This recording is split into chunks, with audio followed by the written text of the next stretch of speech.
Reading of the Peepers a Duck story, October 25th, 2017. One grand day, two nice to sit around on one's nest.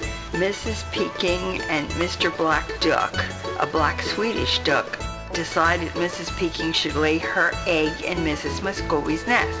"I'm sure she won't mind an extra egg to sit on and hatch," said Mr. Black Duck.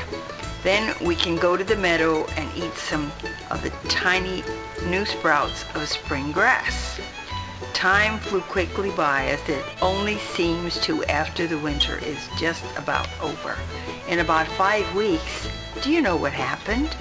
The excitement almost equaled that of a new sister or brother.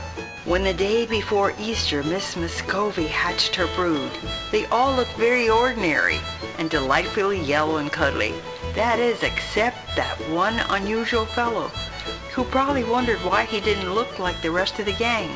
Anyway, Mama Duck didn't mind the black duckling, who was trimmed with white here and there because of his mixed ancestry. It was a small brood, as early hatches often are. 2 Muscovy girls, 1 Muscovy boy, Yum Yum, and 1 little fellow we were to call Peepers. The guy named Peepers, the black duckling, well, he was the chatterbox of the crowd. A cardboard box with a light bulb in it for warmth became their home because it was extremely cold this particular Easter.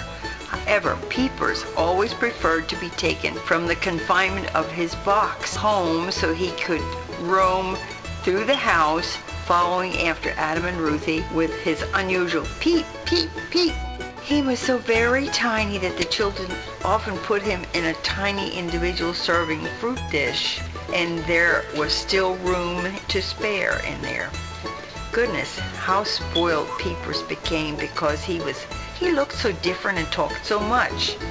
He grew extremely fast because he was always fussing to be fed, and his stomach was kept constantly full of duck crumbles, bread, and milk. Peepers and his friends were put into a brooder house after they became large enough to go outdoors, and a number of weeks later they went out into the adjacent lodge to see the big world called out of doors. And what a fascinating place it was for them. At this point, one of the small Muscovy gals left the tiny group and went on her own to make new friends, just as little boys and girls do. But Peepers and Mrs. Muscovy, his close friend, and their old pal, the beautifully formed Muscovy Drake, we will call Yum Yum because he sure was a handsome fellow, became an inseparable trio. To this day, they are always together in my yard, and Peepers still talks to me as I go by and holler, "Hi, Peepers," friend to him. And at times I'm still allowed the privilege of picking up my little friend and stroking his well-groomed and shiny feathers. The most unusual thing to come of all of this was an unexpected black duckling following Mrs. Muscovy and Peepers one morning as they waddled across the yard. Mrs. Muscovy and Peepers had become parents. Their baby makes sounds like a Muscovy, but looks like his dark father, and is very awkward and unusual animal from his white banded neck to his Muscovy-looking feet. There is one big difference. Peepers' baby is not tame and chattery. I guess there is just one Mr. Peepers, and there he goes toward the corn crib, where we throw out his morning ration of corn.